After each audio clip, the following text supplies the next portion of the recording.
I think there's something deeply unsettling about the way pathological narcissists relate to sexuality. And it's not merely discomforting in a surface level way, it reflects something profoundly broken at the core of their character. See, sex is not just a physical act. It's not simply the pursuit of pleasure or dominance, although it can be reduced to those things by people who are wounded or corrupted. Fundamentally, it's a symbolic and spiritual act, one that embodies trust, vulnerability, reciprocity, and the possibility of transcending the self in union with another. But in the hands of the narcissist, it becomes something else entirely. It becomes a weapon, a tool of manipulation, deception, and control. It becomes a performance that is completely devoid of genuine connection, a game of psychological chess, where only one player knows the rules and the other is merely a piece on the board. The narcissist's relationship with sexuality is not grounded in intimacy or in mutual exploration or in the reciprocal revelation of vulnerability that defines a healthy and integrated human relationship. Instead, it is predicated on a tool set of manipulation, a series of acts deployed not for union but for domination.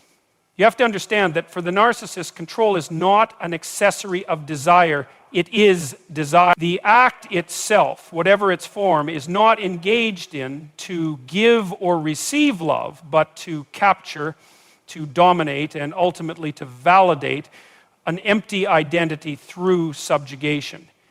It's a simulation of closeness, a counterfeit form of connection. The exterior may be charismatic, but the interior motivation is a void that cannot be satisfied and cannot rest because it is not being driven by something whole, but by something fractured, by a splintered self that never fully formed or was never allowed to. And here's the deeper complication. This strategy often works temporarily. The narcissist can be intensely seductive. Their need to control and affirm themselves through others leads them to develop sophisticated psychological tactics to entice, to mirror, to create illusions of profound emotional resonance. But all of it is aimed at capturing you in a loop. The illusion is sustained just long enough to elicit your dependency, your attachment, your submission. Then the truth begins to show in subtle shifts first, and then in escalating disregard. You're no longer being seen as a person. You're being processed, evaluated, used. They need you to need them, but not as you are, only as a projection of their own importance, their fantasy of being desired without limit or boundary. This is why, in the narcissist's framework, sex becomes a kind of game, but not one based on mutual enjoyment or curiosity. It's a game of power, of manipulation, of extraction. You see it in the coldness that follows what should be a moment of warmth.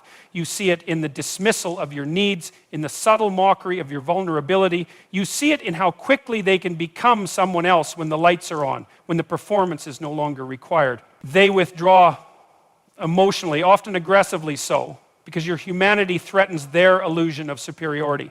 If they were to treat you as fully human, then they would have to confront their own inadequacy, their own inability to truly connect.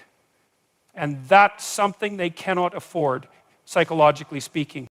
Now, what's worse is that the narcissist is often deeply insecure about their sexual identity despite outward signs of confidence or promiscuity.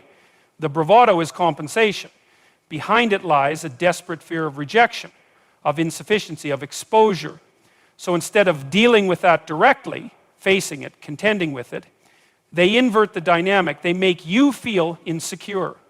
They make you feel inadequate. They project their inner chaos outward and make you carry it. If you question their behavior, you're shamed. If you express needs, you're accused of being too much, too sensitive, too demanding. This deflection keeps them safe from the one thing they fear most, being seen for what they really are, which is not powerful, but hollow. Not adored, but desperate. This is the spiritual core of the dynamic. The narcissist doesn't know how to be known, they only know how to be admired. And admiration is not the same as love, it's not rooted in truth, it's rooted in performance, in the maintenance of an image. And sex for the narcissist is just another stage on which this image is constructed and tested. If you admire them, they feel real for a moment. If you withdraw, they feel annihilated. In this annihilation isn't metaphorical, it's existential. Their sense of self is so brittle that any deviation from complete validation feels like a death. That's why they react with such disproportionate fury to rejection, to criticism, or even to the healthy establishment of boundaries. Your self-respect is interpreted as a betrayal, your independence as an insult, and so the cycle intensifies. The more you give, the less they respect you. The more you forgive, the more contempt they breed, not because kindness is weakness, but because kindness reminds them of everything they lack. They can't receive it, not fully. Because receiving love would require admitting they need it, and needing anything is, in their world, the ultimate vulnerability. So they take instead, they extract, they devour. And when you're finally drained, when you're no longer a source of narcissistic supply, they discard you, not as punishment necessarily, but as necessity. They have no idea how to stay because they have no foundation upon which to build anything real. They only know how to hunt, how to capture, how to consume, and then how to disappear. The narcissist often develops an uncanny ability to exploit the vulnerabilities of others, and nowhere is this more visible than in the realm of sexual intimacy. But to call it intimacy is already something of a misnomer. What we're actually seeing is a misuse of the most private, the most psychologically significant form of human connection. When the narcissist engages in sexual behavior, it isn't to foster closeness. It's to manipulate perceptions, to consolidate control, and to gratify a deeply fractured ego. The behavior is not about giving or bonding, but about affirming superiority and dominance, often cloaked in the guise of seduction and attention. Now, that might sound overly cynical until you begin to look at the patterns. When a narcissist exposes themselves sexually, what you often find is not genuine openness, but performance, an act designed to either impress or confuse. The language may be charged with intensity, the gestures polished by experience, but none of it is grounded in a reciprocal desire to know or to be known. It's utilitarian. It's transactional. The narcissist is not engaging in the sacred exchange of self and soul. They're executing a strategy, and you're the target, not a partner, a tool, a witness to their illusion of invincibility. This leads to an incredibly dangerous and confusing dynamic for their partners because the signals are often mixed. On the one hand, there can be a kind of obsessive attention, a theatrical passion, a sense that you are the center of a grand drama. But this is not love. This is not care. This is not vulnerability. It's bait. It's a lure designed to elicit dependency, to create emotional entrapment. Once you're hooked, emotionally, psychologically, even spiritually, the rules change. The intimacy that once seemed real becomes a battleground. What was once an apparent union becomes a theater of humiliation, rejection, and cold detachment. That's not a mistake. It's the plan. Because if you're confused, you're easier to control. If you're hurt, you're easier to isolate. And if you begin to question your worth in response to the narcissist's inconsistent treatment, then your entire orientation shifts. You stop thinking about mutual respect. You stop thinking about your own needs. You start thinking about how to get back into their good graces, how to be desired again, how to earn once more the kind of attention they flooded you with at the beginning. This is the hook. This is the trap. It's a psychological campaign, and it's deliberate. Sex becomes punishment and reward. It becomes the mechanism of control. And the cruelty of this arrangement is that it can never be stable. You can never truly earn the narcissist's affection because they are not seeking connection. They are seeking confirmation constantly, unendingly. And as soon as you offer them what they want, they devalue it. Why? Because their validation must come from conquest, not consistency. Once you're one, you're no longer a challenge. And if you stop being a challenge, you stop being useful. That's the black hole at the center of the narcissist's experience of sexuality. Nothing is ever enough. No one is ever enough. And as such, the cycle never stops. It's here that you start to see the emergence of secret lives, double standards, covert behaviors, The narcissist may begin to lie, to cheat, to degrade, to sexualize, humiliation, all under the mask of sophistication or freedom. But it's not freedom they're exercising, it's compulsion, it's addiction.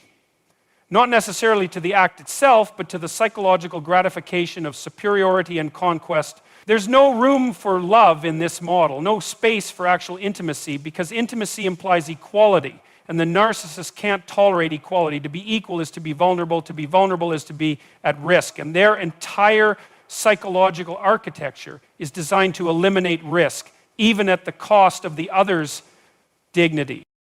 When they're confronted, the deflections are almost automatic. Gaslighting becomes a defense mechanism. You misread the situation. You're overreacting. You're too sensitive. Or worse, you're the problem. You're the reason things have turned sour. You failed to satisfy, to understand, to adapt. It's all projection, a transference of guilt, shame, and fear onto someone who has dared to notice the cracks in the mask. The sexual domain becomes a microcosm of the larger narcissistic pathology, an arena where self-deception meets predation, and where those seeking love are often reduced to disposable utilities in a game they didn't agree to play. There's a deep irony in this, because despite all their calculated posturing, the narcissist remains terrified of real exposure, terrified of being found out, terrified that someone might actually see the truth of their emptiness and recoil. So they double down on the image, on the sexual persona, on the projection of power and desirability.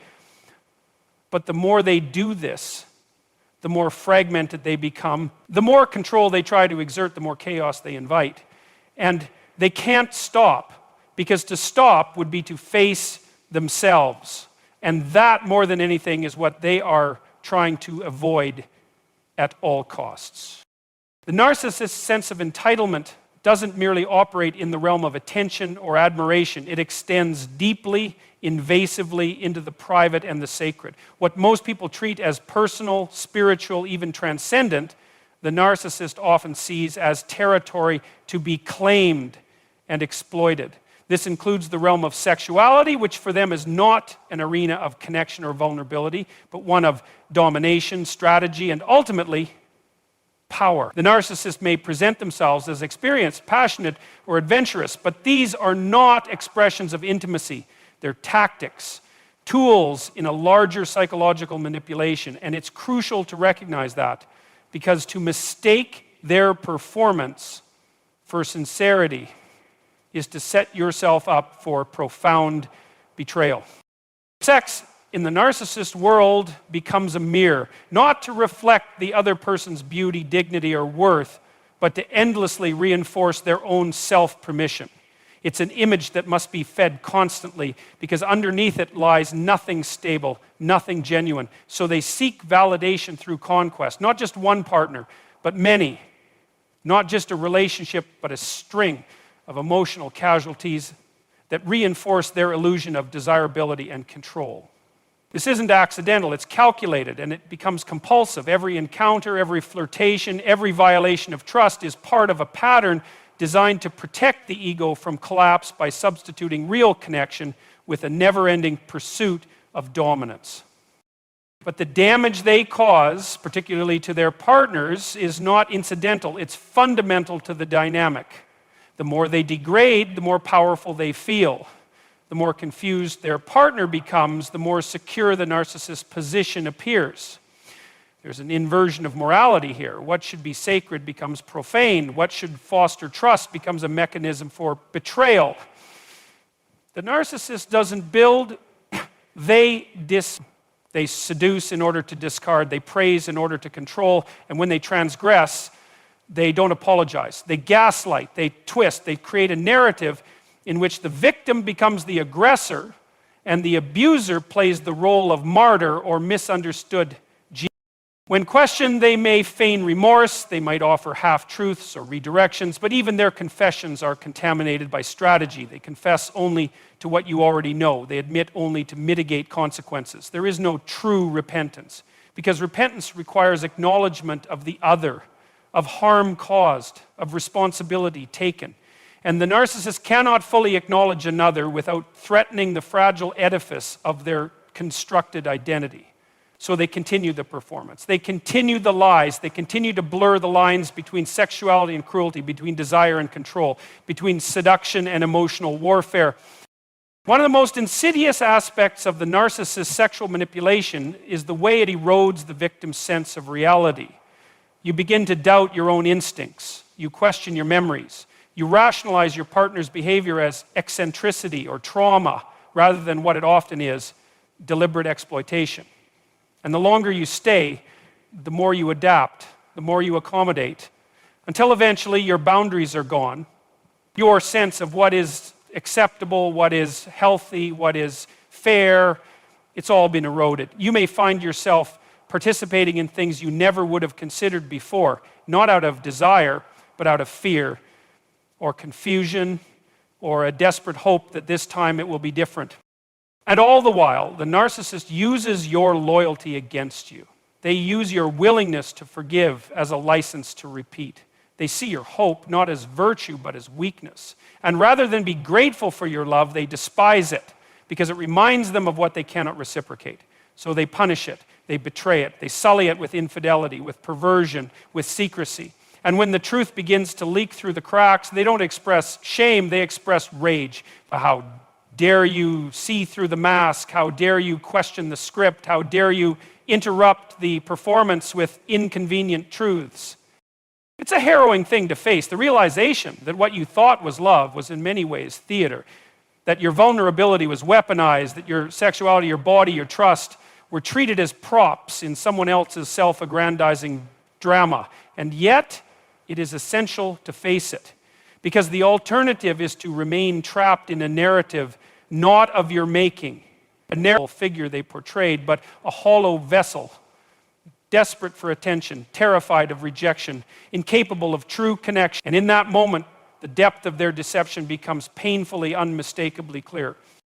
The narcissist is addicted to chaos because chaos keeps them in control. It's a paradox, but a very strategic one. The more unstable the environment, the more they thrive, because in disorder, they get to define the rules. They rewrite morality based on momentary convenience.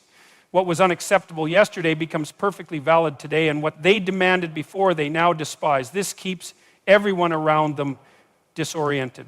Constantly adjusting, constantly walking on eggshells, constantly trying to decode the ever-changing demands of someone who doesn't want to be understood because understanding is a threat to their power. They use emotional turbulence like a weapon. They provoke arguments without warning. They give the silent treatment as a form of psychological torture. They shift from affection to cruelty in an instant, often without reason or explanation. The volatility isn't a flaw in their system. It is the system. They create instability, then present themselves as the only stable element within it. It's a trick, a sleight of hand, a way to bind their victims in loops of dependency and doubt. You begin to believe that peace depends on pleasing them, that your equilibrium depends on their approval. You lose your footing because the ground itself has been rigged to shake beneath you. It's important to understand that the chaos isn't random. It's crafted, calculated. If they sense that you're gaining clarity, they'll flood you with confusion. If you start drawing boundaries, they'll escalate, accusing you of selfishness or abandonment. If you demand accountability, they'll play the victim. And in the process, they remain in control because confusion creates compliance. Now, many victims of narcissistic abuse begin to internalize this chaos. They start to think the instability is their fault. That if only they were more patient, more forgiving, more loving, the narcissist would stop behaving this way. But that's the trap. That's the lie. The narcissist conditions you to feel responsible for their emotional outbursts. They weaponize your empathy. They make you doubt your memory, your judgment, your instinct. This is not accidental. It's the architecture of gaslighting, the deliberate erosion of your ability to trust yourself. And when you stop trusting yourself, you hand them the keys to your mind. They become the sole interpreter of truth, morality, even reality. It doesn't stop there. The chaos bleeds into every domain of life. Your friendships suffer because the narcissist isolates you. Your career may take a hit because you're too emotionally drained to focus. Your health deteriorates from the chronic stress, the constant adrenaline, the fear of the next explosion. You begin living in anticipation of disaster because peace becomes foreign, alien, suspicious. You forget what it's like to feel safe, not because the world is dangerous, but because someone you trusted has taught you that love is a battlefield, that connection must come at the price of emotional violence. In many cases, when the narcissist senses that their chaos is losing its grip, they'll double down. They'll manufacture crises. They'll threaten self-harm or smear your name. They might claim they're being abused or that you're abandoning them in their darkest hour. This escalation is not a cry for help, it's a strategy, a manipulation meant to reset the power dynamic, to pull you back into the drama, to make you feel needed, guilty, responsible. And if you fall for it, the cycle restarts. The chaos returns, the emotional roller coaster begins again. Because the narcissist doesn't want resolution, they want control. And the deeper tragedy is this: over time, chaos becomes your normal. It becomes the baseline against which all other experiences are measured. When someone treats you with kindness, you might mistrust it. When life is calm, you might feel anxious, waiting for the shoe to drop. The narcissist has, in effect, rewired your emotional system. They've trained your nervous system to respond to toxicity as if it were love. And breaking free from that conditioning requires more than physical distance. It requires psychological deprogramming. You have to reclaim your narrative. You have to remind yourself what peace feels like, what sanity sounds like, what it means to live without constant emotional whiplash. The first step is recognizing the chaos for what it is. Not your failure, not your responsibility, but their control tactic. Once you name it, you begin to separate yourself from it. You see the pattern instead of the episodes. You understand the manipulation instead of internalizing the blame. And from there, you begin to rebuild. Slowly, carefully, with discernment and strength. You begin to reconstruct your boundaries, your clarity, your trust in yourself.